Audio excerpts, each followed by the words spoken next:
إن الحمد لله نحمده ونستعينه ونستغفره ونؤمن به ونتوكل عليه ونعوذ بالله من شرور أنفسنا ومن سيئات أعمالنا من يهده الله فلا مضل له ومن يضلل فلا هادي له وأشهد أن لا إله إلا الله وحده لا شريك له وأشهد أن محمدا عبده ورسوله أرسله بالهدى ودين الحق ليظهره على الدين كله ولو كره المشركون اللهم صل على محمد وعلى آل محمد كما صليت على إبراهيم وعلى آل إبراهيم إنك حميد مجيد اللهم بارك على محمد وعلى آل محمد كما باركت على إبراهيم وعلى آل إبراهيم إنك حميد مجيد أما بعد فإن خير الكلام كلام الله وخير السنن سنن محمد صلى الله عليه وسلم وشر الأمور محدثاتها وكل محدثة بدعة وكل بدعة ضلالة وكل ضلالة في النار أعوذ بالله من الشيطان الرجيم يا أيها الذين آمنوا اتقوا الله حق تقاته ولا تموتن إلا وأنتم مسلمون يا أيها الناس اتقوا ربكم الذي خلقكم من نفس واحدة وخلق منها زوجها وبث منهما رجالا كثيرا ونساء واتقوا الله الذي تساءلون به والأرحام إن الله كان عليكم رقيبا أعوذ بالله من الشيطان الرجيم ومنهم من يقول ربنا آتنا في الدنيا حسنة وفي الآخرة حسنة وقنا عذاب النار. സ്നേഹവും ബഹുമാനവുമുള്ള സത്യവിശ്വാസികളെ, സഹോദരങ്ങൾ, നാം ഏവരെയും സൃഷ്ടിച്ച് പരിപാലിക്കുന്ന, നിയന്ത്രിച്ചുകൊണ്ടിരിക്കുന്ന അല്ലാഹു സുബ്ഹാനഹു വ തആലയുടെ നിയമങ്ങളും നിർദ്ദേശങ്ങളും വിധിവിലക്കുകളും എല്ലാം പാലിച്ച് അവന് കീഴൊതുങ്ങി മുത്തഖികളായി ജീവിക്കണമെന്ന് ആദ്യമായി എല്ലാവരെയും ഓർമ്മപ്പെടുത്തുകയാണ്. ഓരോരുത്തരോടും വസിയ്യത്ത് ചെയ്യുകയാണ്. അല്ലാഹുവിന്റെ കൽപ്പനകൾ മറന്ന് ധിക്കരിച്ച് ജീവിച്ചാൽ അതിന്റെ പര്യവസാനം വേദനാജനകമായ നരകശിക്ഷയായിരിക്കുമെന്ന് ആമുഖമായി ഓർമ്മപ്പെടുത്തുക. നമ്മൾ നമ്മുടെ പ്രിയപ്പെട്ട മക്കളെ സംബന്ധിച്ചിടത്തോളം പുതിയ ഒരു അധ്യയന വർഷത്തിലേക്ക് കാലെടുത്ത് വെക്കാൻ വേണ്ടി കാത്തിരിക്കുകയും, പൊതുവെ മുസ്ലിം ഉമ്മത്തിലെ രക്ഷിതാക്കൾ ഒക്കെ ഭൗതികമായ വിദ്യാഭ്യാസപരമായി ഭൗതിക വിദ്യാഭ്യാസത്തിന്റെ കാര്യത്തിൽ ഉയർന്നു ചിന്തിക്കുന്ന കാലഘട്ടത്തിലാണ് നമ്മളുള്ളത്. ഈ ഒരു സന്ദർഭത്തിൽ ഭൗതിക തലത്തിൽ നമ്മൾ എന്തൊക്കെ ചെയ്യണം എന്ന് പറയേണ്ടതില്ലാത്ത വിധം മുസ്ലിങ്ങൾ ഉത്ബുദ്ധരാണ്. മുമ്പങ്ങനെ ആയിരുന്നില്ല. ഭൗതികമായ വിദ്യാഭ്യാസ രംഗത്ത് വളരെ പിന്നോക്കമായിരുന്നു, പഠന രംഗത്ത് വളരെ പിന്നിലായിരുന്നു. എന്നാൽ ഇന്ന് അവസ്ഥയൊക്കെ മാറി. എല്ലാ രംഗത്തും മുസ്ലിങ്ങൾ എത്തിപ്പെടുന്ന ഒരു അവസ്ഥയുണ്ടായി. വിദ്യാഭ്യാസ രംഗത്ത് മറ്റുള്ളവരെക്കാൾ മുന്നിൽ എന്ന് പറയാവുന്നിടത്തോളം വലിയ കുതിപ്പ് തന്നെയാണ് ഉണ്ടായിട്ടുള്ളത്. എന്നാലും ചില കാര്യങ്ങളൊക്കെ കൂടിയാലോചനകളുടെ കുറവുണ്ടോ എന്ന് ആലോചിക്കേണ്ടതുണ്ട്. നമ്മുടെ മക്കൾക്ക് ഏറ്റവും നല്ല വിദ്യാഭ്യാസം നൽകണമെന്നാണ് നമ്മൾ ചിന്തിക്കുന്നത്. അതൊരിക്കലും മതം എതിർക്കുന്ന കാര്യമല്ല, വളരെ നല്ലത് തന്നെയാണ്. ദുനിയാവ് നല്ലതായിരിക്കണം എന്ന് ഒരാൾ ആഗ്രഹിക്കുക എന്നത് മതത്തെ സംബന്ധിച്ചിടത്തോളം നല്ല കാര്യം, മതം പ്രോത്സാഹിപ്പിക്കുന്ന കാര്യമാണ്. നമ്മുടെ ദുനിയാവ് ഏറ്റവും നല്ല രീതിയിലാവണം. നമ്മുടെ ജീവിതം, നമ്മുടെ വിദ്യാഭ്യാസം, നമ്മുടെ കച്ചവടം, ബിസിനസ്സുകൾ എല്ലാം നല്ലതായിരിക്കണം. ഇസ്ലാം അനുവദിക്കുന്ന കാര്യമാണ്, പ്രോത്സാഹിപ്പിക്കുന്ന കാര്യമാണ്. എന്നാൽ ദുനിയാവ് മാത്രം മതി എന്നുള്ള ഒരു നിലപാട് ഒരിക്കലും നമുക്ക് ഉണ്ടാവാൻ പാടില്ല. അത് അപകടകരമാണ്. വിശ്വാസി യഥാർത്ഥത്തിൽ ദുനിയാവും ആഖിറത്തും ഒരുമിച്ച് അല്ലാഹുവിനോട് തേടാൻ കൽപ്പിക്കപ്പെട്ടവരാണ്. ചില ആളുകളെ കുറിച്ച് അല്ലാഹു പറയുന്നുണ്ട്, അത്തരം ആളുകൾ ദുനിയാവ് തരണേ എന്ന് തേടുന്ന ആളുകളുണ്ട്. അവരെ സംബന്ധിച്ചിടത്തോളം പരലോകത്തൊന്നും ബാക്കി ഉണ്ടാവില്ല. ദുനിയാവ് തരുന്നതെന്നാണ് അവർ ചോദിക്കുന്നത്. എന്നാൽ മറ്റു ചില ആളുകളുണ്ട്, അവരാണ് അതുപോലെയാണ് ചെയ്യാറുള്ളത്.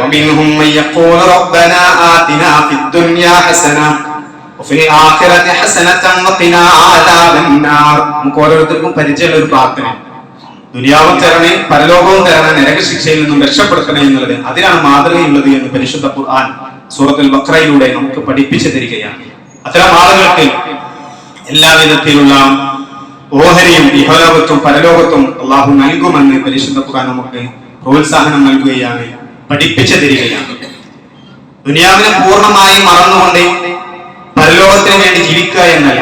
ദുനിയാവില്ലാതെ, ഒന്നും ശ്രദ്ധിക്കാതെ, കുടുംബമില്ലാതെ, കച്ചവടമില്ലാതെ എല്ലാം മറന്നുകൊണ്ട് പരലോകം മാത്രം ഒരു സന്യാസ ജീവിതം പോലെ, അല്ലെങ്കിൽ ക്രിസ്തീയ മതത്തിലുള്ളതുപോലെ കുടുംബമൊന്നുമില്ലാതെ ദൈവചിന്ത മാത്രമായി അങ്ങനെ ഒരു ജീവിതം ഇസ്ലാം പഠിപ്പിക്കുന്നില്ല. ഇസ്ലാമിലും ചില തെറ്റായ ചില രീതികൾ അങ്ങനെ, ചില സൂഫി ചിന്താഗതികൾ, അള്ളാഹു എന്ന ചിന്ത മാത്രമായി ജീവിക്കണം, വേറെ ഒന്നും ചിന്തിക്കാൻ പാടില്ല, അങ്ങനെ ഒന്ന് ഇസ്ലാം പറയാം. ദുനിയാവ് വേണം, പക്ഷെ പരലോകമാണ് പ്രധാനം എന്നുള്ളതാണ്. അതാണ് ശരിയായ നിലപാട് എന്നുള്ളതാണ്. അതുകൊണ്ട് പരലോകത്തിന് വേണ്ടി ജീവിക്കുന്നതിന്റെ കൂടെ ദുനിയാവിന്റെ നന്മകൾ പരമാവധി ഉപയോഗത്തിൽ, അതാണ് ശരിയായ നിലപാട്.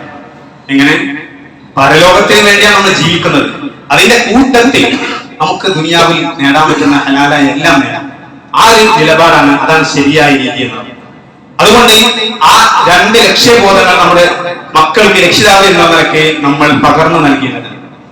ഒന്നെന്താണ് നമ്മളെല്ലാവരും മനസ്സിലാക്കേണ്ടതാണ്, രക്ഷിതാക്കളായിട്ടുള്ളവരും വല്യപ്പമാരായിട്ടുള്ളവരും മക്കളൊക്കെ അറിയേണ്ട പ്രധാനപ്പെട്ട കാര്യങ്ങളാണ്. ഒന്ന്, നമ്മുടെ പരമമായ ലക്ഷ്യം എന്നുള്ളത് പരലോക വിജയം. കാരണം ഈ ലോകത്തിന് ശാശ്വതത്വമില്ല, എപ്പോൾ വേണമെങ്കിലും അവസാനിക്കാം, നമ്മുടെ ജീവിതം എപ്പോഴും അവസാനിക്കും. അതുകൊണ്ട് പരലോകത്തെ ശേഷമുള്ള അറ്റമില്ലാത്തൊരു ജീവിതം, അവിടെ വിജയിക്കണം എന്നത് ഒന്നാമത്തേത്. ആ ലക്ഷ്യം നമ്മുടെ മക്കൾക്ക് നൽകി കഴിഞ്ഞാൽ നമ്മൾ വിജയിച്ചു, പിന്നെ ഒന്നുകൊണ്ട് നമുക്ക് പേടിക്കാനില്ല എന്നുള്ളതാണ്. ഈ ഒരു ലക്ഷ്യം നമ്മുടെ മക്കളുടെ മനസ്സിൽ കൃത്യമായി നട്ടുപിടിപ്പിക്കുന്നിടത്ത് പരാജയപ്പെട്ട് കഴിഞ്ഞാൽ പിന്നെ ഏറ്റവും വലിയ തോൽവിയാണ് നമ്മുടെ ജീവിതത്തിൽ ഉണ്ടാവുക. പിന്നെ നമ്മുടെ മക്കൾ നമ്മൾ വിചാരിച്ചതൊക്കെ കിട്ടൂല. ആ ഒരു ബോധം അവർക്ക് ഇട്ടുകൊടുത്താൽ പിന്നെ ഒന്നും പ്രശ്നം ഉണ്ടാവില്ല. മരണാനന്തര ജീവിതം ഉണ്ടെന്നും പരലോക വിജയമാണ് ഏറ്റവും വലിയത് എന്നുമുള്ള ചിന്ത നമ്മുടെ മക്കളുടെ മനസ്സുകളിലേക്ക് ബോധ്യപ്പെടുത്തി കൊടുക്കാൻ നമുക്ക് സാധിക്കണം. അതാണ് ഏറ്റവും വലിയ സന്തോഷം. മഹാനായ ലുഖ്മാൻ അൽ ഹക്കീം മകനെ വിളിച്ചുകൊണ്ട് ഉണർത്തുന്ന കാര്യം പരിശുദ്ധ ഖുർആനിൽ സൂറത്തുൽ ലുഖ്മാൻ നമുക്ക് കാണാൻ സാധിക്കും. യാ ബുനയ്യ ഇന്നഹാ ഇൻ തകും മിസ്ഖാല ഹബത്തിൻ മിൻ ഖർദൽ ഫതകും ഫീ സഖറത്തിൻ ഔ ഫീ സമാവാതി ഔ ഫിൽ അർദി യഅതി ബിഹാ അല്ലാഹ് ഇന്നല്ലാഹ ലതീഫുൻ ഖബീർ. ഭൂമിയിലോ പാറക്കുള്ളിലോ ആരാളും കാണാത്ത ഒരു സ്ഥലത്ത് എവിടെയും നിനക്ക് ഒന്നും ഒളിപ്പിക്കാൻ കഴിയില്ല. ഒരു കുഞ്ഞു ധാന്യമണി പോലും അല്ലാഹുവിന്റെ അറിവിൽപ്പെടാതെ നിനക്ക് ഒളിപ്പിച്ചു വെക്കാൻ സാധ്യമല്ല എന്നുള്ള മനോഹരമായ ഒരു പാഠം ആ ലുഖ്മാൻ ഹക്കീം മകന് പകർന്നു കൊടുക്കുന്നതോടുകൂടി ആ മകൻ പരിശുദ്ധനായി. അള്ളാഹിന്റെ അടുത്ത് ഒന്നും മറച്ചു വെക്കാൻ പറ്റില്ല എന്ന് ബോധ്യമാവാൻ. അതെ, ആ ഒരു അറിവ് നമുക്ക് നൽകി കഴിഞ്ഞാൽ ഏത് കോണിൽ, ലോകത്തിന്റെ ഏത് കോണിലേക്ക് നമ്മുടെ മക്കളെ പറഞ്ഞയച്ചാലും യാതൊരു പേടിയുമില്ലാതെ അവൻ മുസ്ലിം ആയിക്കൊണ്ട് ജീവിക്കും. നമുക്ക് നിർഭയമായി മുന്നോട്ട് പോകാൻ സാധിക്കും. എന്റെ നാട്ടുകാരോ എന്റെ കൂട്ടുകാരോ ഇല്ലാത്ത ഹോസ്റ്റൽ മുറിയിൽ എനിക്ക് തിന്മ ചെയ്യാമെന്നുള്ള ചിന്ത വരില്ല. എന്റെ രക്ഷിതാക്കൾ കാണാനില്ലാത്ത, അധ്യാപകർ അറിയാത്ത ഒരു യാത്രാവേളയിൽ എന്റെ റബ്ബി എന്നെ കാണുന്നുണ്ട് എന്നുള്ളൊരു ചിന്ത ആ മക്കൾക്കുണ്ടാവും. ഞാൻ പറയുന്ന ഓരോ വാക്കും എന്റെ റബ്ബ് കേൾക്കുന്നുണ്ട്. എന്റെ പ്രിയപ്പെട്ട രക്ഷിതാവ്, ഞാൻ ഏറെ സ്നേഹിക്കുന്ന, എന്നെ ഏറെ സ്നേഹിക്കുന്ന എന്റെ രക്ഷിതാവ് അറിയുമെന്നുള്ളൊരു ചിന്ത നമ്മുടെ മക്കളുടെ ഹൃദയത്തിലുണ്ടെങ്കിൽ പിന്നെന്താണ് സഹോദരൻ നമുക്ക് പേടിക്കാനുള്ളത്?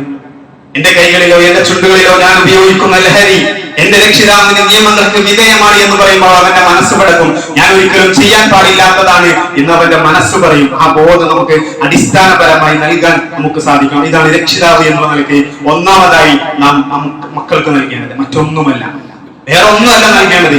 ഭക്ഷണത്തിന്റെ കുറവോ പോഷകാഹാരക്കുറവോ ഒക്കെ നമുക്ക് പരിഹരിക്കാൻ പറ്റും, പക്ഷെ ഇത് പരിഹരിക്കാൻ പറ്റില്ല സഹോദരങ്ങൾ. അതാണ് ഇന്ന് പല മാതാപിതാക്കൾ അനുഭവിക്കുന്ന ഒരു പ്രശ്നം. രണ്ടാമത്തേത്, ദുനിയാവിൽ എങ്ങനെ പോകണം എന്നുള്ളതിലും ഒരു ധാരണ ഉണ്ടാകണം. ദുനിയാവിന്റെ വിഷയത്തിൽ നമ്മൾ ധാരണ കൊടുക്കണം മക്കൾക്ക്, അല്ലെങ്കിൽ വഴി തെറ്റാനുള്ള സാധ്യതയുണ്ട്. ഭൗതിക വിദ്യാഭ്യാസത്തിന്റെ കാര്യത്തിൽ ഒരുപാട് മുന്നേറിയെന്ന് അവകാശപ്പെടുമ്പോഴും കൃത്യമായ പ്ലാൻ ഇല്ലാതെ ഏതെങ്കിലുമൊക്കെ കോഴ്സിൽ ചേരുന്ന ഒരു അവസ്ഥ നമുക്കിന്ന് കാണാൻ പറ്റും. ഒരു ധാരണ ഇല്ലാത്ത അവസ്ഥ രക്ഷിതാക്കളിൽ ഇന്ന് നമുക്ക് കാണാൻ സാധിക്കും. എവിടെയാണ് പഠിക്കേണ്ടത്, എങ്ങനെയാണ് പഠിക്കേണ്ടത് എന്ന് ധാരാളം പണം ചെലവാക്കി ചില രക്ഷിതാക്കളോട് പറഞ്ഞേക്കും. എല്ലാവരും പോകുന്നു, എന്റെ കൂട്ടുകാരി പോകുന്നതുകൊണ്ട് ഞാൻ ആ കോഴ്സിന് പോവാണ്. അത്ര ധാരണ ഉണ്ടാവുള്ളൂ പലർക്കും. രക്ഷിതാക്കൾക്ക് അറിയില്ല, മോനെന്തോ പറഞ്ഞു, അങ്ങനെ പറഞ്ഞു കേൾക്കുന്നു. അതിനെ കുറിച്ച് ശരിക്കും അന്വേഷിച്ച് അതിന്റെ സാധ്യതകളെ കുറിച്ച് അറിഞ്ഞ് അങ്ങനെ നല്ലൊരു മേഖല തിരഞ്ഞെടുക്കാൻ നമുക്ക് സാധിക്കേണ്ടത്. SSLC കഴിഞ്ഞു, ഒരു ഭാഗം ഏതെങ്കിലും ഒരു ഭാഗം തിരഞ്ഞെടുക്കുമ്പോൾ പിന്നെ അതിനുശേഷം ഏതാണ് തിരഞ്ഞെടുക്കേണ്ടത്, +2 കഴിഞ്ഞു ഡിഗ്രിക്ക് ചേരണം, ഏതാണ് തിരഞ്ഞെടുക്കേണ്ടത് എന്ന വിഷയത്തിൽ നമ്മുടെ കേരളീയർ മലയാളികൾ ഇപ്പോഴും പിന്നിലാണ്. നല്ല അവസരങ്ങളുടെ ഒരുപാട് കോഴ്സുകൾ നമുക്ക് ചുറ്റുമുണ്ട്. അതിനുള്ള അറിവുള്ള ആളുകളെയും അതിനുള്ള കൗൺസിലർമാരെയും ഒക്കെ സമീപിച്ചുകൊണ്ട് അന്വേഷിക്കാൻ നമ്മൾ തയ്യാറാണ്. ഇപ്പോഴും ആ പഴയ കാലത്തെ പോലെ അന്ധമായ ഒരു പോക്ക്, ഒരു കോഴ്സിൽ തുടർച്ചയായി ഇങ്ങനെ പോവുക, എല്ലാവരും ചെയ്യുന്നത് പോലെ ചെയ്യാനുള്ളത് നമ്മൾ മാറണം. കുറേ പണം ചെലവഴിക്കും, വളരെ കുറഞ്ഞ പണം ചെലവഴിച്ചാൽ തന്നെ നല്ല നല്ല സാധ്യതകളുള്ള ഒരുപാട് കോഴ്സുകൾ നമുക്ക് മുമ്പിലുണ്ട്. ഒരുപാട് സാധ്യത, മുമ്പത്തെ പോലെയല്ല, അന്വേഷിക്കാനും ഒരുപാട് അവസരങ്ങളുണ്ട്. അതൊക്കെ എന്തെങ്കിലും നമ്മൾ ഉപയോഗപ്പെടുത്തും. പക്ഷെ അതിന്റെയൊക്കെ കൂടെ നമ്മുടെ ദീന് നഷ്ടപ്പെടാതെ കാത്തു സൂക്ഷിക്കണം എന്നുള്ളത് വളരെ കൃത്യമാണ് എന്നുള്ളത് അല്ലെ. രക്ഷിതാവ് എന്നുള്ള നിലക്ക് മാസാമാസം കുട്ടികൾ പണം ചോദിക്കുമ്പോൾ അങ്ങനെ എടുത്തു കൊടുക്കുക, എന്താണെന്ന് അറിയാതെ അങ്ങനെ പണം കൊടുക്കുക എന്ന ഒരു വിട്ടികളായി പോകരുത് പ്രിയപ്പെട്ടവരെ നമ്മൾ എന്നുള്ളത്. അത് വളരെ പ്രധാനം. അതിന്റെ കൂട്ടത്തിൽ ശ്രദ്ധിക്കേണ്ടതിന് വിദ്യാഭ്യാസത്തിന്റെ സ്ഥാപനം ഏതാണ് എന്നുള്ളത്, ആ സ്ഥാപനത്തിന്റെ പ്രത്യേകത കൂടി നമ്മൾ അറിയണം. ഒരു സ്ഥാപനത്തെ കുറിച്ച് കൃത്യമായി നമ്മൾ മനസ്സിലാക്കേണ്ടതില്ല. അത് വളരെ പ്രധാനം. നല്ലൊരു കോഴ്സ് തിരഞ്ഞെടുക്കുന്നത് പോലെ പ്രധാനം തന്നെയാണ് നല്ല സ്ഥാപനം തിരഞ്ഞെടുക്കണം അല്ലെ. ചില ആളുകൾ വലിയ സംഖ്യ ഡൊണേഷൻ നൽകി ചില സ്ഥാപനങ്ങളിൽ ചേർക്കും. വെള്ളിയാഴ്ച ജുമാക്ക് പോകാൻ പോലും പറ്റില്ല. പിന്നെ എന്തിനാ സഹോദരങ്ങൾ ജീവിക്കുന്നത്, പിന്നെ എന്തിനാ മുസ്ലിം എന്ന് പറഞ്ഞു നടക്കുന്നത്? അതാണ് നമ്മൾ ശ്രദ്ധിക്കേണ്ടത്. ഏറ്റവും പ്രധാനമായി ശ്രദ്ധിക്കേണ്ടത് അങ്ങനെയാണ്. ചില വിദ്യാർത്ഥികളൊക്കെ പറയാറുണ്ട് ജുമാക്ക് വേണ്ടി മതില് ചാടി പോകേണ്ടി വന്നു എന്നൊക്കെ പറയും. എന്തിനാ അത്ര സ്ഥാപനങ്ങളിലേക്ക് പോകുന്നത്? ചില വിദ്യാർത്ഥികളെ സംബന്ധിച്ചിടത്തോളം 8ലും 10ലും പഠിക്കുന്ന, വലിയ ക്ലാസ്സിൽ പഠിക്കുന്ന ചില വിദ്യാർത്ഥികൾക്ക് തലയിലെ തട്ടം, തലയിലെ ഇത്ര ഭാഗം മാത്രമേ ഇടാൻ പറ്റുള്ളൂ, പകുതി മാത്രമേ, ബാക്കി പകുതി മുടി പുറത്ത്. അതവരുടെ നിയമമാണ്. എന്തിനാ അത്തരം സ്കൂളുകളിൽ പോകുന്നത്? നരകം വാങ്ങിക്കൊടുക്കാൻ നമ്മൾ എന്തിനാ അവിടെ ചേർക്കുന്നത്? ഇത് ഗൗരവമായി ചിന്തിക്കേണ്ടതാണ്. നമസ്കരിക്കാൻ യാതൊരു സൗകര്യം ഇല്ലാത്ത, ഇസ്ലാമികമായി ഒരു അന്തരീക്ഷം ഇല്ലാത്ത മറ്റു മതങ്ങളുടെ സ്ഥാപനങ്ങളിൽ പോലും കുഴപ്പമില്ല. പക്ഷേ അവിടെ ഇസ്ലാമികമായ ചില ആചാരങ്ങൾ നിരോധിച്ച സ്കൂളുകൾ, എന്തിനാ അത്തരം സ്കൂളുകളിലേക്ക് നമ്മൾ പറഞ്ഞേക്കുന്നത്? പിന്നെന്താ നമ്മൾ മക്കൾക്ക് നൽകുന്നത്? ഇതിന്റെ ഗൗരവം നമ്മൾ ശരിക്കും മനസ്സിലാക്കണം. അതിന് സൗകര്യമുള്ള, ജുമാക്ക് പങ്കെടുക്കാൻ പറ്റുന്ന, പള്ളി അടുത്തുള്ള, ഇതൊക്കെ നോക്കിയിട്ടാണ് നമ്മൾ മക്കളെ ചേർക്കേണ്ടത്. ധാർമ്മിക, അതിലൂടെ നമ്മുടെ മക്കൾ വളർന്നു വരുള്ളൂ. അല്ലെങ്കിൽ നമ്മുടെ വിദ്യാഭ്യാസം കൊണ്ട് ഒരു കാര്യം ഉണ്ടാവില്ല. അത് അനുഭവം കൊണ്ട് നമ്മളൊക്കെ പഠിച്ചുകൊണ്ടിരിക്കുന്നതാണ്. അതുകൊണ്ട് നമുക്കത് ഏറ്റവും പ്രധാനമായി ശ്രദ്ധിക്കാൻ പറ്റാം. സർട്ടിഫിക്കറ്റിന്റെ മൂല്യത്തെ കുറിച്ചോ ഒന്നുമല്ല നമ്മൾ ചിന്തിക്കേണ്ടത്. അതിന് നല്ലൊരു മനുഷ്യനായി, നല്ലൊരു മുസ്ലിമായി ജീവിക്കാൻ സാധിക്കുന്നുണ്ടോ, 5 നേരം ജമാഅത്തായി നമസ്കരിക്കാൻ അവന് കഴിയുന്നുണ്ടോ, പിന്നെ ബാക്കിയൊക്കെ അവൻ ചെയ്തോളൂ. ആ ഒരു ബോധം, CRE ഉള്ള കണ്ടിന്യൂസ് ആയിട്ട് റിലീജിയസ് എഡ്യൂക്കേഷൻ നൽകുന്ന ഒരുപാട് സ്ഥാപനങ്ങളുണ്ട്. അത്തരം സൗകര്യങ്ങളുണ്ടോ? അതേപോലെ ഖുർആൻ പഠനങ്ങൾ നടത്തുന്ന ഒരുപാട് സ്ഥലങ്ങളുണ്ട്. വെറുതെ പറയുന്നതല്ല. ചില ക്യാമ്പസുകളിൽ വളരെ സജീവമായി ഖുർആൻ പഠനങ്ങൾ നടത്തുന്നു, വിദ്യാർത്ഥികൾ നടത്തുന്നുണ്ട്. വളരെ ഉഷാറായി, വളരെ താല്പര്യത്തോട്, നമ്മളൊക്കെ നടത്തുന്നതിനേക്കാൾ താല്പര്യമായി ചില ക്യാമ്പസുകളിൽ നടക്കുന്നത്. അതൊക്കെ നമ്മുടെ മക്കൾ നടത്തുന്നതാണ്. അത്തരം കേന്ദ്രങ്ങളിലേക്ക് കൊണ്ടുപോയി അതിനെ മുന്നിലാക്കി കൊടുത്താൽ പിന്നെ എന്താ ചെയ്യുക? ദീനും ദുനിയാവും രണ്ടും അവിടെ ഏറ്റവും മികച്ചവരായി മാറും. പക്ഷെ അതൊന്നും ആളുകൾ ചിന്തിക്കാറില്ല. കേട്ടറിവിന്റെ ബലത്തിൽ ഏതെങ്കിലും സ്ഥാപനങ്ങൾ ഇന്നതാണ് നല്ലതാണെന്ന് കേട്ട് അവിടെ കൊണ്ടുപോയിക്കാം, വേറെ ഒന്നും നമ്മൾ ചിന്തിക്കൂല. അതൊക്കെ വലിയ അപകടങ്ങൾ ഉണ്ടാക്കും. പിന്നീട് നമുക്ക് ഖേദിക്കേണ്ട അവസ്ഥ ഉണ്ടാവും എന്നുള്ളതാണ്. ചില ആളുകൾ, ചില വിദ്യാർത്ഥികൾ പള്ളി ഉണ്ടായിട്ടും ഹോസ്റ്റലിൽ സൗകര്യം ഉണ്ടായിട്ടും പള്ളിക്കടുത്ത് റൂമെടുത്ത് അവിടെ ആ റൂമിൽ താമസിക്കുകയും നമസ്കാരത്തിന്റെ സൗകര്യത്തിന് വേണ്ടി ഹോസ്റ്റലിൽ നിന്നും മാറി നിന്ന് പണം ചെലവഴിച്ച് റൂമിലേക്കുന്ന മനോഹരമായ നല്ല നല്ല രക്ഷിതാക്കളുണ്ട്. അത്തരം രക്ഷിതാക്കൾ, വിദ്യാർത്ഥികൾ നമുക്ക് കാണാൻ പറ്റും. അവരും രക്ഷിതാക്കളാണ്, അവരും വിദ്യാർത്ഥികളാണ്. എന്ത് പണം ചെലവഴിച്ച് റൂമിൽ പോയി എന്തിനു വേണ്ടി? പള്ളിക്കടുത്ത് റൂം എടുക്കാൻ. ഹോസ്റ്റൽ സൗകര്യം ഇല്ലാഞ്ഞിട്ടല്ല. അങ്ങനെയുള്ള രക്ഷിതാക്കളും അങ്ങനെയുള്ള വിദ്യാർത്ഥികളൊക്കെ നമുക്ക് കാണാൻ പറ്റും. അതുകൊണ്ട് തന്നെയാണ് ഇടക്കിടക്ക് മനസ്സിലേക്ക് ദീൻ ഇങ്ങനെ കടന്നു വരുന്ന തരത്തിലുള്ള അവസരങ്ങൾ നമ്മൾ ഉണ്ടാക്കി കൊടുക്കണം. നമ്മൾ നമ്മുടെ മക്കളെ കൈപിടിച്ച് നല്ല റൂട്ടിലൂടെ അങ്ങനെ കൊണ്ടുപോകാൻ നമുക്ക് പറ്റണം. മറ്റൊന്ന്, വെല്ലുവിളി നിറഞ്ഞ കാലഘട്ടം. അത് നമ്മൾ അംഗീകരിച്ചേ പറ്റൂ. മുമ്പത്തെ പോലെയല്ല, ഒരുപാട് വെല്ലുവിളികൾ ഇല്ലാത്തൊരവസ്ഥയിലൂടെയാണ് നമ്മുടെ മക്കളും നമ്മുടെ ക്യാമ്പസൊക്കെ മുന്നോട്ട് പോയിക്കൊണ്ടിരിക്കുന്നത്. ലഹരിയുടെ കാര്യം പറയേണ്ടതില്ല. അത്രയും വ്യാപനമാണ്, അത്രയും ഭയത്തോടു കൂടിയാണ് ഇതൊക്കെ നിരന്തരമായി നമ്മൾ കേൾക്കുന്നത്. ഇങ്ങനെ കേട്ട് കേട്ട് നമുക്ക് എന്ത് ചെയ്തു? മടുത്തു എന്നുള്ളതാണ് ഒരു വലിയൊരു പ്രശ്നം തന്നെയാണ്. അതേപോലെ ഒരു പ്രശ്നമാണ് നമ്മുടെ വിശ്വാസം. ആ ലഹരി പോലെ തന്നെ അതിനേക്കാൾ വലിയ പ്രശ്നം നമ്മുടെ വിശ്വാസം ശരിയായിട്ടില്ല എന്നുണ്ടെങ്കിൽ പിന്നെ എന്തുണ്ടായിട്ടില്ല. നമ്മുടെ മക്കളിലേക്ക്, വിദ്യാർത്ഥികൾ ക്യാമ്പസിലേക്ക് പോകുമ്പോൾ കുഴപ്പമൊന്നുണ്ടാവില്ല. പിന്നെ അങ്ങനെ ലിബറൽ ചിന്തകളൊക്കെ പേടി യുക്തിരഹിതമായ യുക്തിവാദവുമായി കൊണ്ട് തന്നെ സൃഷ്ടിച്ച് പരിപാലിക്കുന്ന ഓരോ സെക്കൻഡിലും എനിക്ക് അനുഗ്രഹങ്ങൾ ചൊരിഞ്ഞു തരുന്ന അതേ അള്ളാഹുവിനെ നിഷേധിക്കുന്ന വളരെ മലീമസമായ അപകടകരമായ ഭാഗവുമായി നമ്മുടെ കുട്ടികളിൽ തിരിച്ചു വരുന്ന അവസ്ഥ. ഏറ്റവും വിഡ്ഢിത്തരമായ ചോദ്യം വലിയ സംഭവമാക്കി ചോദിക്കുന്ന ആളുകൾ, അള്ളാഹു ഉണ്ടായത് ആണ് എന്ന് പറയുമ്പോൾ, എന്നാൽ ആ അള്ളാഹുവാണ് എല്ലാം ഉണ്ടാക്കിയത് എന്ന് പറയുമ്പോൾ ആ അള്ളാഹുവിനെ ആരുണ്ടാക്കിയെന്ന ഒരു വലിയ സംഭവം പോലത്തെ ചോദ്യം ചോദിച്ചിട്ട് ഏറ്റവും വിഡ്ഢിത്തരമായ ചോദ്യവുമായി വരുന്ന ആളുകൾ, ഏറ്റവും വൃത്തികെട്ട യുക്തിരഹിതമായ വാദവുമായി നമ്മുടെ മക്കൾ വരാതിരിക്കാൻ കൃത്യമായ ദൈവബോധം, അള്ളാഹുവിനെ കുറിച്ചുള്ള കൃത്യമായ പാഠങ്ങൾ അവർക്ക് എത്തിച്ചു നൽകേണ്ടതുണ്ട്. നമ്മുടെ മക്കൾ എന്നുള്ളത് വലിയ പ്രതീക്ഷയാണ്. 18 വയസ്സ് കഴിഞ്ഞാൽ ഞാൻ സ്വതന്ത്രനാണ്. 18 വയസ്സ് വരെയുള്ള ഉമ്മാനോട് ഉപ്പാനുള്ള ബാധ്യത. അത് കഴിഞ്ഞാൽ പിന്നെ ഞാൻ സ്വതന്ത്രനാണ്, പിന്നെ ഉമ്മാനിപ്പാൻ അനുസരിക്കേണ്ടതില്ല. അതാണ് മക്കൾക്ക് ഇങ്ങനെ പറഞ്ഞു കൊടുക്കുന്നത്. എല്ലാവരും പറഞ്ഞു കൊടുക്കുന്നത് അതാണ്. യൂട്യൂബർമാരും സെലിബ്രിറ്റികളും അല്ലെ, അവർക്ക് നായകത്വം വഹിക്കാൻ പറ്റുന്ന റോൾ മോഡലായി പലരും പറഞ്ഞു കൊടുക്കുന്നത് എന്തിനാണ് ഇങ്ങനെ ഉപ്പാന്റിമാരെ അടിമയായി നിൽക്കുന്നത്, പറന്നു ലോകം കാണട്ടെ എന്നൊക്കെ പറഞ്ഞു പറയുമ്പോൾ അവരെങ്ങനെ ആവേശം കൊള്ളിക്കണം. മാതാപിതാക്കൾ നമ്മൾ അനുസരിക്കേണ്ടത്, നമ്മൾ സ്വതന്ത്രരായി, അവരോടുള്ള ബാധ്യത നമുക്ക് കഴിഞ്ഞു, നമ്മൾ സ്വന്തമായി 18 വയസ്സ് കഴിഞ്ഞാൽ പിന്നെ സ്വതന്ത്രരായി ഒക്കെയാണ് പറഞ്ഞു കൊടുക്കുന്നത്. പല ചില തത്വചിന്തകർ എന്നുള്ള നിലയ്ക്ക് ലിബറൽ നാസ്തികർ അവരുടെ നേതാക്കളെ മൊത്തം ഇതിങ്ങനെ പറഞ്ഞു കൊടുക്കും. ആ ചതിക്കുഴിയിൽ നമ്മുടെ മക്കള് വീഴാതിരിക്കാൻ നല്ല ശ്രദ്ധ ഉണ്ടാവണം എന്ന് പറയാം. ഓരോ പ്രായത്തിൽ കിട്ടേണ്ടത് ആ പ്രായത്തിൽ കിട്ടണം. ഒക്കെ കഴിഞ്ഞിട്ട് SSLC പരീക്ഷ കഴിഞ്ഞ് എല്ലാം കഴിഞ്ഞിട്ട് എന്റെ മകൻ ഒന്ന് ഇങ്ങനെ ആക്കണം എന്ന് പറഞ്ഞാൽ നടക്കൂല. ആ 5-ാം വയസ്സിൽ കിട്ടുന്നത് അവിടെ കിട്ടണം, 10-ാം വയസ്സിൽ കിട്ടുന്നത് 10-ാം വയസ്സിൽ കിട്ടണം. ചില സമയത്തുണ്ടല്ലോ ഒരു പോളിയോ കുത്തിവെപ്പ്, അത് എപ്പോഴെങ്കിലും ചെയ്യാൻ പറ്റില്ല. അതേപോലെ കുത്തിവെപ്പ് ദീനീപരമായിട്ടുള്ള കുത്തിവെപ്പ് നടത്താണ്ടാവും. അത് അവിടെ കൊടുക്കേണ്ടതൊക്കെ കൊടുക്കണം. അല്ലെങ്കിൽ നമ്മൾ അനുഭവം ചെറിയ മക്കളാകുമ്പോ കൈ പിടിച്ചിങ്ങനെ വരുമ്പോ പകർന്നു കൊടുക്കേണ്ട മനോഹരമായ ചില പാഠങ്ങൾ അത് അങ്ങനെ തന്നെ കൊടുക്കാൻ നമുക്ക് കഴിയണമെന്നുള്ളത് അത് വളരെ പ്രധാനമാണ്. CRE പോലെയുള്ള ക്ലാസ്സുകൾ, ഖുർആൻ ഹദീസ് ലേണിംഗ് ക്ലാസ്സുകൾ, ഇതൊക്കെ എന്ത് ചെയ്യണം നമ്മുടെ മക്കളെ. അതേപോലെ തന്നെ കുത്തുബകളിലേക്ക് വരുമ്പോൾ പുരുഷന്മാര് മാത്രമല്ല, ഇവിടെ എത്ര ആളുകളുണ്ട്, ഇവരുടെ മിക്ക ആളുകളുടെയും വീടുകളിൽ സ്ത്രീകളുണ്ട്, അവരൊന്നും പള്ളിയിൽ വരാത്ത അവസ്ഥയാണ് അല്ലെ. അതിനെ കുറിച്ച് ചിന്തിക്കുന്നില്ല ആളുകൾ. അവർ ദീനി കേൾക്കണ്ടേ? കുടുംബങ്ങളിൽ എന്നും പ്രശ്നമാണ്, പ്രയാസമാണ്, ബുദ്ധിമുട്ടാണ്. എന്താണ് പ്രശ്നത്തിന് കാരണം? അവർ ദീനി കേൾക്കുന്നില്ല. അവർ മൊബൈലുകളിൽ തോണ്ടിയിരിക്കുകയാണ്. റീൽസുകളിലേക്ക് അവരങ്ങനെ മാറിക്കൊണ്ടിരിക്കുകയാണ്. എന്താണ് പരിഹാരം? ദീനി കേൾക്കണം. നമുക്ക് ആഴ്ചയിലെങ്കിലും കേൾക്കുമ്പോൾ ഒരു ചെറിയ ബോധങ്ങൾ ഉണ്ടാവും, ഒരു ചെറിയ ആയത്തെങ്കിലും കേൾക്കാനുള്ള അവസരം അവർക്ക് അതിനുള്ള അവസരങ്ങൾ കൊടുക്കും. കുടുംബസമേത പള്ളികളിൽ വരുന്ന അവസ്ഥയുണ്ടാവും. മറ്റൊന്ന് മദ്രസകൾ വഹിക്കുന്ന ദൗത്യമാണ്. മദ്രസ വിദ്യാഭ്യാസം ഏറ്റവും മികച്ച രീതിയിൽ നമ്മുടെ മക്കൾക്ക് നൽകാൻ നമ്മളെല്ലാവരും പരിശ്രമിക്കും. നമ്മുടെ കൂട്ടുത്തരവാദിത്തമായി അത് മാറണം എന്നുള്ളതാണ്. മദ്രസ എന്നുള്ളത് ഏതെങ്കിലും അധ്യാപകന്മാരുടെ 2-3 കമ്മിറ്റിക്കാരുടെ ഉത്തരവാദിത്തം എന്നുള്ളതിലേക്ക് അതിൽ നിന്നും മാറി നമ്മളെല്ലാവരുടെയും അതിന്റെ ഉന്നതിക്ക് നമ്മളെല്ലാവരും ഒരുമിച്ച് പരിശ്രമിക്കാനുള്ളത്. ദീൻ പഠിക്കുന്നവർക്കും പഠിപ്പിക്കുന്നവർക്കും സൗകര്യം ഒരുക്കുന്നവർക്കും ഒക്കെ അള്ളാഹു വെച്ചിട്ടുള്ള സ്ഥാനം ചെറുതല്ല എന്നതാണ്. എല്ലാവരും വേണ്ടി പ്രാർത്ഥിക്കുന്നവർക്ക്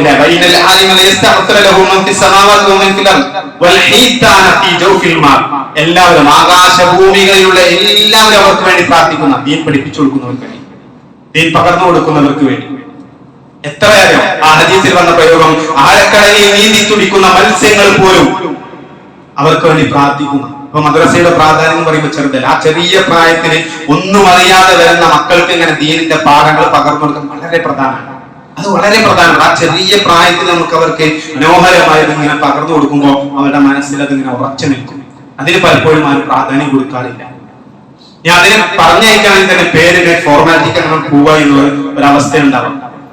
നാട്ടിലെ ഏറ്റവും കുറഞ്ഞ ശമ്പളം വാങ്ങുന്നവർ മദ്രസ അധ്യാപകരായി. ആ പുസ്തകം മാറണം. ഏറ്റവും മോശം കെട്ടിടം മദ്രസയുടെ കെട്ടിടമായിരിക്കും. നമ്മുടെ നാട്ടിലെ പൊതുവെയുള്ള അവസ്ഥകളാണ്. അതൊക്കെ മാറണം. ഏറ്റവും നല്ല സൗകര്യങ്ങളും ഏറ്റവും നല്ല ക്ലാസ് റൂമുകളും ഏറ്റവും നല്ല ഫെസിലിറ്റീസ് എല്ലാം ഉള്ളത് നമ്മുടെ മദ്രസയിലായത്. അതാണ് ഏറ്റവും പ്രധാനപ്പെട്ടത്. ആ നിലക്ക് മാറി ചിന്തിക്കാൻ ഇനിയും നമ്മൾ കാത്തിരിക്കരുത്. കാലം ഒരുപാട് മാറി. ഇനി നമ്മൾ പിന്നോട്ട് സഞ്ചരിക്കരുത് സഹോദരങ്ങളെ. അവിടെയാണ് നമ്മൾ മുന്നോട്ട് കുതിക്കേണ്ടത്. ആ വിഷയത്തിൽ നമുക്ക് എല്ലാവർക്കും നല്ല ശ്രദ്ധയുണ്ടാവണം. പ്രാധാന്യപൂർവ്വം നമ്മൾ കാണേണ്ടത്. സ്കൂൾ വിദ്യാഭ്യാസത്തെക്കാൾ ഏറ്റവും നല്ല വിദ്യാഭ്യാസം നൽകേണ്ടതും ഏറ്റവും പ്രാധാന്യത്തോടെ കാണേണ്ടതും നമ്മളെ ആ വിഷയത്തിനാണ്, നമ്മളെ മദ്രസയുടെ വിഷയത്തിനാണ് എന്നുള്ളത് പ്രത്യേകം ഓർമ്മപ്പെടുത്തുകയാണ്. അല്ലെ, 50,000-വും ലക്ഷങ്ങളും ഫീസ് നൽകി മക്കളെ പഠിപ്പിക്കുന്ന രക്ഷിതാക്കളുണ്ട്. അത്തരം ആളുകളുടെ മദ്രസയുടെ ഫീസ് 100-ൽ നിന്നും 150 ആക്കി എന്ന് പറഞ്ഞാൽ ആകെ ബഹളാവും, ആകെ പ്രശ്നമാവും. അതൊരു കാഴ്ചപ്പാടാണ്. നമ്മുടെ കാഴ്ചപ്പാട് നമ്മൾ മാറണം.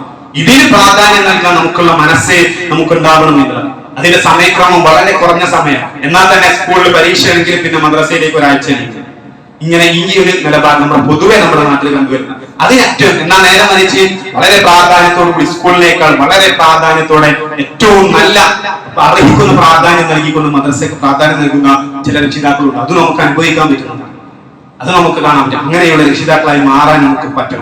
അതിൽ നിന്ന് നമുക്ക് അതിന്റെ പ്രൊഡക്റ്റ് കിട്ടും. നമ്മുടെ മക്കളിൽ നിന്ന് അതിന്റെ റിസൾട്ട് നമുക്ക് കിട്ടും. അങ്ങനെ നമ്മൾ മനസ്സിലാക്കിയാൽ നമ്മൾ പ്രാർത്ഥിക്കുന്ന പ്രാർത്ഥന വലിയൊരു പ്രാർത്ഥനയുടെ തുടക്കം തന്നെയാണ്. ദീൻ എനിക്ക് എന്റെ എല്ലാ സംരക്ഷണത്തിനും കാരണമായ എന്റെ ഏറ്റവും പ്രധാനപ്പെട്ട കാര്യമായ എന്റെ ദീനിനെ എനിക്ക് നന്നാക്കി തരുന്നത്. ആ ദീനാണ് ഏറ്റവും പ്രധാനം എന്നുള്ളതാണ്. ഇതിന്റെ വിശദീകരണം നമുക്ക് കാണാൻ പറ്റും. നമ്മുടെ ഏറ്റവും പ്രധാനപ്പെട്ട ലക്ഷ്യം അതാണ്. നമ്മുടെ ഏറ്റവും പ്രധാനപ്പെട്ട അന്വേഷണം അതാണ്. ആരെങ്കിലും അവന്റെ ദീന് ഫസാദായാൽ ദുനിയാവും ആഖിറവും നഷ്ടപ്പെട്ടു എന്നതാണ്. ഈ ഒരു വസ്തുത നമുക്ക് അംഗീകരിക്കാനും പ്രാധാന്യത്തോടുകൂടി മനസ്സിലാക്കാനും നമുക്ക് സാധിക്കേണ്ടത്. കുറെ പ്രായമാകുമ്പോൾ നമ്മളെ പരിചയിക്കും, നമ്മുടെ മക്കളെ നമുക്ക് നോക്കാൻ ഇത്ര ആൺകുട്ടികളുണ്ട്, ഇത്ര പെൺകുട്ടികളുണ്ട്, നേരെ മക്കളൊക്കെ നമ്മൾ നോക്കുമെന്നുള്ള വലിയ പ്രതീക്ഷയിലാണ് നമ്മൾ ജീവിക്കുന്നത്. എന്നാൽ ആ പ്രായമാവുമ്പോൾ മരുന്നെടുത്ത് അറിയേണ്ട സമയത്ത്, കാലിന്റെ മുട്ടുവേദന കൊണ്ട് പ്രയാസപ്പെടുന്ന സമയത്ത്, ഇരുന്ന സ്ഥലത്ത് നിന്ന് ഇങ്ങനെ എഴുന്നേൽക്കാൻ പ്രയാസപ്പെടുന്ന സ്ഥലത്ത് നമ്മുടെ മക്കൾ വന്നിങ്ങനെ തലോടെ നമ്മൾ ആഗ്രഹിക്കുന്ന ആ ഒരു സമയത്ത് അവരെ കിട്ടണമെന്ന് നമ്മൾ പ്രതീക്ഷിക്കണം. പക്ഷെ അത് കിട്ടാതെ പോകുന്നുണ്ട് പലരും. അതിനുള്ള കാരണം ആ ഒരു ബോധം അവർക്ക്. ചില രക്ഷിതാക്കളെ, ചില മക്കളെ നമുക്ക് കാണാൻ പറ്റും. എന്ത് പ്രയാസമാണ്, വിദേശത്ത് വലിയ ശമ്പളമുള്ള ജോലിയാണെങ്കിലും ഉമ്മക്കോ ഉപ്പക്കോ ചെറിയ പ്രയാസമുണ്ടെന്ന് കേട്ടാൽ ലീവ് എടുത്ത് നാട്ടിലെത്തി അവരുടെ കൂടെ ഒപ്പം ഇരുന്ന് സഹായിക്കുന്ന ആളുകൾ നമുക്ക് കാണാൻ പറ്റും. മാതൃകാപരമായ ആളുകളെ കാണാൻ പറ്റും. എന്ത് തന്നെ വൃത്തികേടുകളും മോശമായ വാക്കുകളും മാതാപിതാക്കൾ അവരുടെ പ്രായത്തിന്റെ പ്രയാസം കൊണ്ട് പറഞ്ഞാലും എതിർത്തു പറയാത്ത മാന്യമായ പുഞ്ചിരിയോടുകൂടി അവരെ തലോടുന്ന, അവരെ നോക്കുന്ന മനോഹരമായ ഇസ്ലാമിന്റെ സുന്ദര മാതൃകയുള്ള ഒരുപാട് മക്കൾ നമുക്ക് ചുറ്റും നമ്മുടെ നാട്ടിൽ തന്നെ. വേറെ ഉദാഹരണങ്ങളിലേക്ക് നോക്കണ്ട. അതെന്തുകൊണ്ടാണ് കഴിയുന്നത്? ദീനിന്റെ പാഠങ്ങൾ അവരുടെ ഹൃദയത്തിലേക്ക് എത്തിച്ചു കൊടുക്കാൻ നമുക്ക് സാധിച്ചു എന്നുള്ളതാണ്. എന്ത് ചെയ്യണം സഹോദരങ്ങൾ? അതിന് നമുക്ക് പ്രായമാകുമ്പോൾ അത് കിട്ടണമെങ്കിൽ നമ്മൾ നേരത്തെ പ്ലാൻ ചെയ്യേണ്ടതുണ്ട്. ചെറിയ പ്രായത്തിൽ നമ്മൾ പ്ലാൻ ചെയ്യേണ്ടതുണ്ട്. അതുകൊണ്ട് ആ തരം കാര്യങ്ങൾ, മദ്രസ വിദ്യാഭ്യാസവും ചെറിയ പഠനം, ഒരുപാട് സൗകര്യങ്ങൾ നമ്മുടെ നാടുകളിലുണ്ട്. ദീനി പഠനങ്ങൾ നൽകാൻ അതിനുള്ള സൗകര്യങ്ങൾ നമ്മൾ ഉപയോഗപ്പെടുത്തണം. നമ്മുടെ നാട്ടിൽ ഇവിടെയും നമ്മുടെ മദ്രസയുണ്ട്, അതിന്റെ അഡ്മിഷനൊക്കെ ആരംഭിച്ചിട്ടുണ്ട് എന്ന് സാന്ദർഭികമായി ഓർമ്മപ്പെടുത്തണം. അതുപോലെ തന്നെ കൗമാരക്കാരായ വിദ്യാർത്ഥികൾക്ക് ഏറ്റവും നല്ലൊരു സമ്മാനമാണ് മറ്റന്നാൾ നടക്കുന്ന മെയ് 11 നടക്കുന്ന കോൺഫറൻസ് പെരിന്തൽമണ്ണയിൽ വെച്ച് ആരംഭിച്ചിട്ടുണ്ട്. അതുമായി ബന്ധപ്പെട്ട എക്സിബിഷനും കാര്യങ്ങളൊക്കെ ആരംഭിച്ചിട്ടുണ്ട്. ഏറ്റവും നല്ല ഒരു അവസരമാണ്. ധർമ്മ സമരത്തിന്റെ വിദ്യാർത്ഥി കാലം എന്നുള്ള ഒരു പ്രമേയം ഉയർത്തിപ്പിടിച്ചുകൊണ്ട് നടക്കുന്ന മഹത്തായ സമ്മേളനമാണ്. അതുമായി ബന്ധപ്പെട്ട എക്സിബിഷൻ തുടങ്ങി കഴിഞ്ഞിട്ടുണ്ട്. ഇപ്പോഴും ഒക്കെ നമുക്ക് ഇന്നും നാളെയൊക്കെ അതിൽ പങ്കെടുക്കാം. മറ്റന്നാളാണ് സമ്മേളനം. നമ്മുടെ നാട്ടിൽ നിന്നും ബസ്സുണ്ട്. ഇൻഷാ അല്ലാഹ് ഇവിടെ നിന്നും വിദ്യാർത്ഥികളെയും കൊണ്ട് ഒരുപാട് വിദ്യാർത്ഥികൾ രജിസ്റ്റർ ചെയ്തിട്ടുണ്ട്. ആരെങ്കിലും അതുമായി ബന്ധപ്പെടാത്തവരുണ്ടെങ്കിൽ അത് ഉപയോഗപ്പെടുത്തണം, അതിൽ പങ്കെടുക്കണം എന്നുകൂടെ സാന്ദർഭികമായി ഓർമ്മപ്പെടുത്തുകയാണ്. 2 മണിക്ക് ഉച്ചയ്ക്ക് 2 മണിക്ക് ഇവിടുന്ന് ബസ് പുറപ്പെടുന്നുണ്ട്. അത് കൂട്ടത്തിൽ ഓർമ്മപ്പെടുത്താണ്. നമ്മുടെ മക്കൾക്ക് വേണ്ടിയിട്ട് അവരുടെ എല്ലാവിധത്തിലുള്ള തലങ്ങളിലും അവരെ ഉയർത്തിക്കൊണ്ടുവരാനുള്ള പ്ലാനിങ്ങോട് കൂടിയാണ് ഇത്തരം പരിപാടികൾ നടക്കുന്നത്. അല്ലാതെ മറ്റൊന്നും ലക്ഷ്യമില്ല എന്ന് നമ്മൾ മനസ്സിലാക്കുക. അതുപോലെ വെക്കേഷൻ കാലത്ത് നടക്കുന്ന കുറെ കോഴ്സുകൾ, നന്മയുടെ ധാർമ്മിക വിദ്യാഭ്യാസം പകർന്നു നൽകുന്ന ഒരുപാട് കോഴ്സുകൾ നമുക്ക് ചുറ്റുമുണ്ട്. അതൊക്കെ അന്വേഷിച്ച് അവരെ കൊണ്ടുപോയി ആക്കുമ്പോൾ കുറെ പാഠങ്ങൾ അവർക്ക് കിട്ടും, കുറെ മാറ്റങ്ങൾ നമ്മുടെ വിദ്യാർത്ഥികളിൽ ഉണ്ടാവും. അതൊക്കെ നമ്മൾ ചെയ്യുക. അതൊന്നും ചെയ്യാതെ നമ്മൾ അങ്ങനെ പോകും. എന്നിട്ട് മക്കളെ കുറിച്ച് പരാതി പറയുന്ന അവസ്ഥ. നമ്മളെല്ലാം ചെയ്യാം, എന്നിട്ടും കിട്ടുന്നില്ല എന്നിട്ട് നമ്മൾ ഉത്തരവാദിയാണ്. നമുക്ക് അവസരങ്ങൾ ഉണ്ടാക്കി കൊടുക്കാം, നല്ല സാഹചര്യങ്ങൾ, നല്ല സംസാരങ്ങൾ, അവസരങ്ങൾ നമ്മളിങ്ങനെ ഉണ്ടാക്കി കൊടുത്താൽ അവരിന്ന് മാറി വരും. നമ്മൾ ശ്രമിക്കണം എന്നുള്ളതാണ്. അള്ളാഹു അനുഗ്രഹിക്കുമാറാവട്ടെ. നമ്മുടെ മക്കളെ ഏറ്റവും നല്ല സ്വാലിഹുകളായ മക്കളാക്കി അള്ളാഹു ചേർക്കുമാറാവട്ടെ.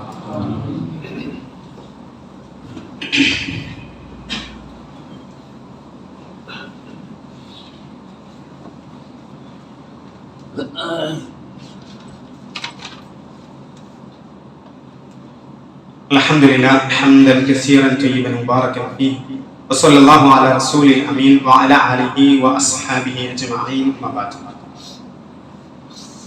അല്ലാഹുവിന്റെ വിധിവിലക്കുകൾ സൂക്ഷിച്ച് ജീവിക്കണം എന്ന് ഒരിക്കൽ കൂടി എല്ലാവരെയും ഓർമ്മപ്പെടുത്തുകയാണ്. ഒരിക്കൽ കൂടി ഓരോരുത്തരോടും വസിയത്ത് ചെയ്യുക.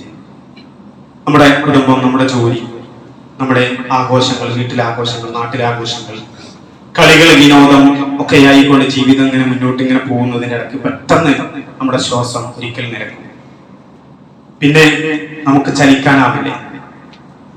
പിന്നെ ചലനമില്ലാതെ നമ്മൾ കിടക്കും, നമ്മൾ ഓരോരുത്തരും. പിന്നീട് അവിടെ പുതിയ ജീവിതമുണ്ട്. നമ്മുടെ ഉത്തരവാദിത്തത്തെ കുറിച്ച്, അള്ളാഹു നമുക്ക് നൽകിയ എണ്ണിയാൽ തീരാത്ത അനുഗ്രഹങ്ങളെ കുറിച്ച്. എണ്ണിയാൽ തീരാത്ത അനുഗ്രഹം എന്ന് പറയുമ്പോൾ പുറത്തേക്ക് നമ്മുടെ ചിന്ത ഇങ്ങനെ പോവാം അല്ല, നമ്മുടെ അകത്തേക്ക് നമ്മുടെ ചിന്ത ഇങ്ങനെ പോകണം. നമ്മുടെ ശരീരത്തിന്റെ ഓരോ പ്രവർത്തനങ്ങളും മൈന്യൂട്ടായിട്ടുള്ള എത്ര അത്ഭുതങ്ങളാണ് നമ്മുടെ ശരീരത്തിലുള്ളത്.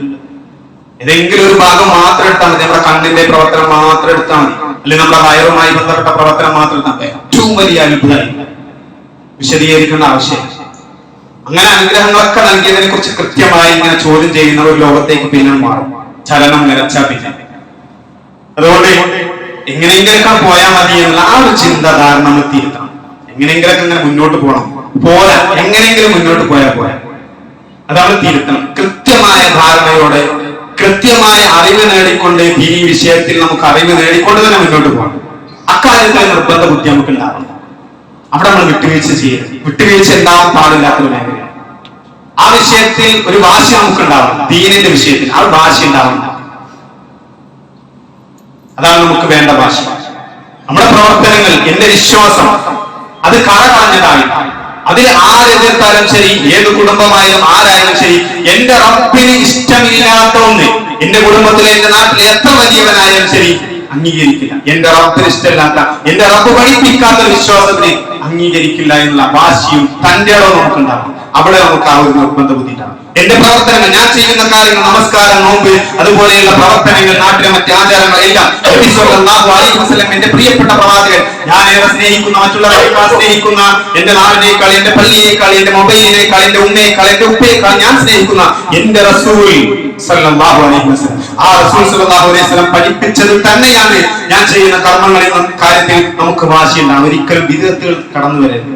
നാട്ടിൽ പലതും ചെയ്യും, അതിന്റെ കൂടെ നമ്മളിങ്ങനെ വിധത്തിൽ ചെയ്യുന്ന ഒരവസ്ഥ ഉണ്ട്. നാട്ടിലെ എല്ലാ കാര്യത്തിനും കൂടി കൊടുക്കുന്ന, എല്ലാത്തിനും സപ്പോർട്ട് ചെയ്യുന്ന അഴകൊഴമ്പൻ നിലപാടുള്ളവരായി നമ്മൾ മാറരുത്. സ്ട്രിക്റ്റ് ഉള്ള നിലപാടുള്ള, കണിശതയുള്ള, തന്റേടമുള്ള മുത്തക്കിയായ മുസ്ലിമായി നമുക്ക് മാറാം. എങ്കിലേ പരലോകത്ത് നമുക്ക് വിജയിക്കാൻ കഴിയുള്ളൂ. ഇവിടെ അങ്ങനെ പല പരീക്ഷണങ്ങളും ഉണ്ടാവും സഹോദരങ്ങളെ. ആ വിഷയത്തിൽ നമുക്കൊരു കണിശതയും വാശിയും കൃത്യമായ നിലപാടുള്ളവരായി നമ്മൾ മാറണം. നോ പറയുന്നിടത്ത് നോ പറയാൻ പറ്റണം. ചില കാര്യങ്ങൾ അങ്ങനെ കുട്ടികളെങ്ങനെ കാലഞ്ഞ് വാശി പിടിച്ച് മൊബൈൽ വേണമെന്ന് പറയുമ്പോ ഇല്ല എന്ന് പറയാൻ തന്റെ ഇടം വേണം.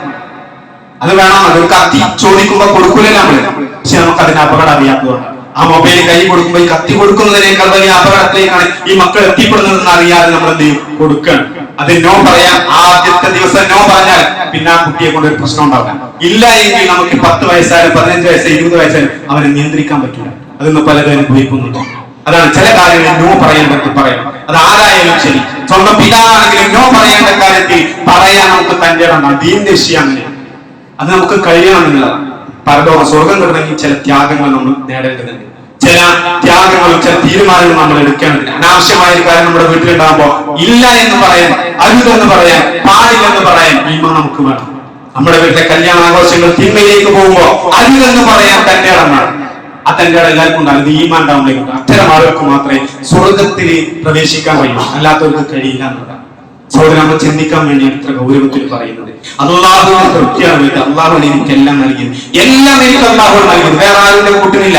എന്റെ കുടുംബം, എന്റെ സമൂഹം, ആരും കൂടെ എനിക്ക് എന്റെ പ്രിയപ്പെട്ട അല്ലാഹു. അതുകൊണ്ട് അല്ലാഹ് ഇഷ്ടമില്ലാത്തൊരു കാര്യം ഉണ്ടാവില്ല എന്ന് തീരുമാനിക്കുന്നുണ്ട്. വിശ്വാസ കാര്യത്തിൽ കണിശമായ നിലപാടുണ്ടാവണം. ശിർക്കിന്റെ വിഷയങ്ങളിൽ അന്ധവിശ്വാസങ്ങൾ കൃത്യമായി നമ്മൾ മനസ്സിലാക്കി മാറി നിൽക്കേണ്ടതെന്ന് മാറി നിൽക്കണം. നമ്മൾ കേട്ടാലറക്കുന്ന തോന്നിയാസങ്ങൾ, ചില ഔലിയാക്കന്മാരുടെ പേര് അലങ്കാരമായി വിളിച്ചു പറയുന്ന വിഡ്ഢിവേഷം കേട്ടുന്ന മുസ്ലിയാക്കന്മാരുടെ പിന്നാലെ പോകുന്ന ആളുകളാണ്. അത്തരം കാര്യങ്ങൾ സമൂഹത്തിൽ വ്യാപിച്ചുകൊണ്ടിരിക്കുമ്പോൾ നമ്മൾ ഉണർന്ന് പ്രവർത്തിക്കണം. അതൊക്കെ തിന്മയാണെന്ന് പറയാൻ നമുക്ക് പറ്റണം.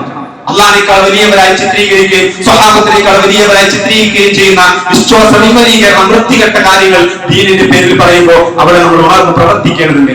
ആചാരങ്ങളുടെ പേരിൽ ദീനിൽ വിദ്യാർത്ഥികളിൽ കുമിഞ്ഞുകൂടുമ്പോൾ ആരെയും ഭയക്കാതെ മാറി നിൽക്കാൻ നമുക്ക് സാധിക്കണം, തിരുത്താൻ നമുക്ക് കഴിയണം. എന്നാലേ ഒറ്റക്ക് നമ്മൾ നേരിടേണ്ട പരലോകത്ത് നമുക്ക് വിജയിക്കാൻ പറ്റുള്ളൂ. അന്ന് ഒറ്റക്കാണ്. മരിച്ചു കഴിഞ്ഞാൽ പിന്നെ ഒറ്റക്കാണ്. എല്ലാ സുഖങ്ങളും അവസാനിക്കുന്ന, എല്ലാ ആഘോഷങ്ങളും എല്ലാ സന്തോഷങ്ങളും അവസാനിക്കുന്ന ഒരു മരണം. അതിനുശേഷം പിന്നെ നമ്മൾ ഒറ്റക്കാണ്. ഖബറിൽ നമ്മൾ ഒറ്റക്കാണ്. അതിനുശേഷമുള്ള ജീവിതത്തിന് വേണ്ടി നമ്മൾ തയ്യാറാവുക. അതിനെക്കുറിച്ച് അടക്കം ഓർക്കാം. നമ്മൾ ശ്വാസം നിലച്ച് നമ്മളിങ്ങനെ കിടക്കുമ്പോൾ വീട്ടുകാരൊക്കെ ഇങ്ങനെ വന്ന്, വീട്ടുകാരെ ചിലരൊക്കെ കണ്ണിങ്ങനെ നിറയുന്ന ഒരു രംഗത്തെ കുറിച്ച് അടക്കം നമ്മൾ അങ്ങനെ ആലോചിക്കും. അപ്പൊ നമുക്ക് എന്ത് ഒരുപാട് തിരുത്താൻ പറ്റും. അതുകൊണ്ട് കൃത്യമായൊരു നിലപാട് നമുക്ക് ഉണ്ടാവണം. ദീൻ പഠിക്കാൻ വേണ്ടി നമ്മൾ ഒരുങ്ങണം. അല്ലാഹു കൃത്യമായി ദീൻ പഠിച്ച് തന്റെ ഇടത്തോടുകൂടി ദീനിൽ ഉറച്ചു നിന്ന് ജീവിക്കാനുള്ള സാഹചര്യം നമുക്ക് എല്ലാവർക്കും നൽകി അനുഗ്രഹിക്കുമാറാവട്ടെ. യഥാർത്ഥമായ തൗഹീദും സുന്നത്തും ഉൾക്കൊണ്ടുകൊണ്ട് ജീവിതത്തിന്റെ അവസാനം വരെ അതിൽ ഉറച്ചു നിന്ന് ജീവിക്കാനുള്ള നമുക്ക് എല്ലാവർക്കും തൗഫീഖ് നൽകി അനുഗ്രഹിക്കുമാറാവട്ടെ. ശിർക്ക് വിദഅത്തുകളിൽ നിന്നും അല്ലാഹു നമ്മെ എല്ലാവരെയും കാത്തുരക്ഷിക്കുമാറാവട്ടെ. നമ്മുടെ മക്കൾക്ക് ഏറ്റവും നല്ല വിദ്യാഭ്യാസം നൽകി അവരെ ഉന്നതരാക്കാനുള്ള സാഹചര്യം ഉണ്ടാവും നമുക്ക് എല്ലാവർക്കും എനിക്ക് അനുഗ്രഹിക്കുമാറാവട്ടെ. എല്ലാവിധ അപകടങ്ങളിൽ നിന്നും എല്ലാവിധ ചതിക്കുഴികളിൽ നിന്നും നമ്മുടെ മക്കളെ അള്ളാഹു കാത്തു രക്ഷിക്കുമാറാവട്ടെ. ഇരുലോകത്തും ഉപകാരപ്പെടുന്ന, നാടിനും സമൂഹത്തിനും ഉപകാരപ്പെടുന്ന നല്ല മക്കളാക്കി അള്ളാഹു നമ്മുടെ മക്കളെ മാറ്റി തീർക്കുമാറാവട്ടെ. നമ്മുടെ ജീവിതത്തിൽ അറിയാതെ അജ്ഞത കൊണ്ട്, അശ്രദ്ധ കൊണ്ട് വന്നുപോയിട്ടുള്ള ഒരുപാട് തിന്മകൾ അള്ളാഹു അവന്റെ മഹത്തായ റഹ്മത്ത് കൊണ്ട് നമുക്ക് എല്ലാവർക്കും ഒത്തുപുറത്ത് ആപാദിതമാറാവട്ടെ. അതിഭീകരമായ അസഹനീയമായ നരകശിക്ഷയിൽ അള്ളാഹു നമ്മെ എല്ലാവരെയും കാത്തുരക്ഷിക്കുമാറാവട്ടെ. പറഞ്ഞറിയിക്കാൻ കഴിയാത്ത സുന്ദരമായ മനോഹരമായ ജന്നാത്തുൽ ഫിർദൗസിൽ അള്ളാഹു നമ്മെ എല്ലാവരെയും കുടുംബസമേതം പ്രവേശിപ്പിക്കുമാറാവട്ടെ. اللهم اغفر للمؤمنين والمؤمنات والمسلمين والمسلمات والأحياء منهم والأموات إنك مجيب الدعوات ويا قاضي الحاجات. اللهم أعز الإسلام والمسلمين وأذل الشرك والمشركين. ربنا تقبل منا إنك أنت السميع العليم وتب علينا إنك أنت التواب الرحيم. ربنا آتنا في الدنيا حسنة وفي الآخرة حسنة وقنا عذاب النار.